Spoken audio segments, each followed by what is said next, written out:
The escalating redistricting battle in Texas has drawn national attention, with California stepping up to support Democratic lawmakers who have fled the Lone Star State. But here's where it gets controversial.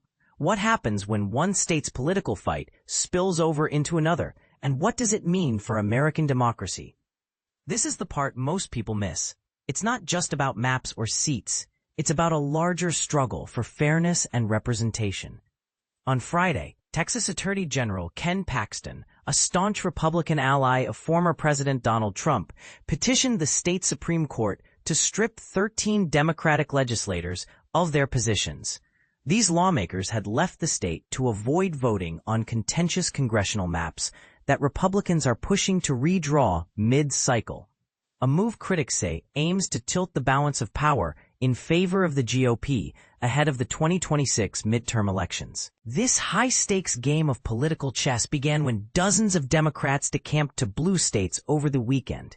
By denying Republicans the quorum needed to pass legislation, they hoped to block efforts to redraw Texas's electoral districts. The proposed changes, requested by Trump himself, would likely weaken Democratic influence in key areas.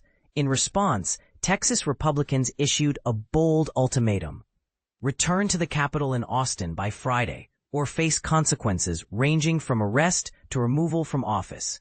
But California isn't backing down either. Governor Gavin Newsom has vowed to counteract Texas's aggressive redistricting strategy by proposing a new congressional map designed to nullify any advantage gained by the GOP.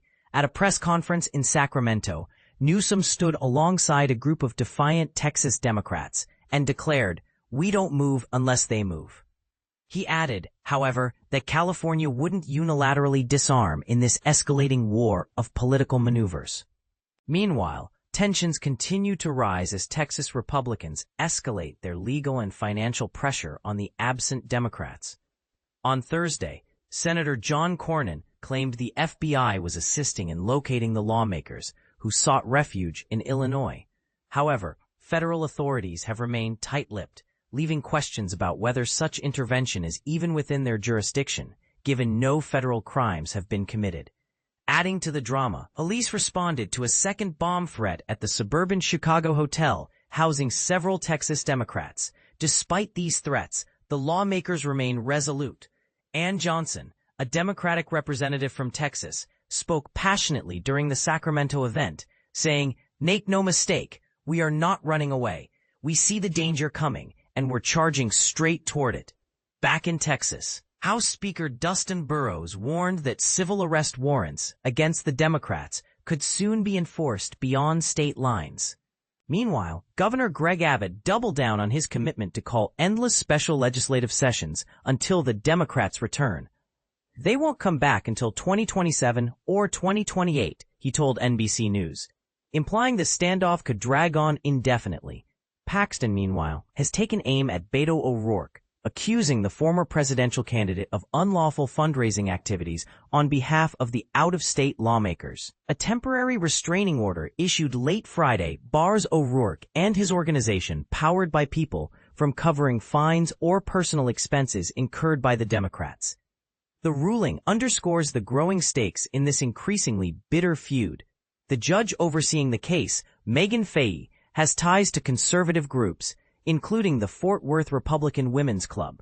Her decision highlights the deeply polarized nature of this conflict. Legal experts note that while quorum breaking has a long history in Texas politics, removing elected officials from office raises constitutional questions best left to voters rather than courts. As the saga unfolds, one thing is clear. This fight is far from over. With both sides digging in their heels, the question remains, what will it take to find common ground, or is compromise simply off the table in today's hyper-partisan climate? Share your thoughts below. Should states intervene in each other's political battles, or should local issues stay local?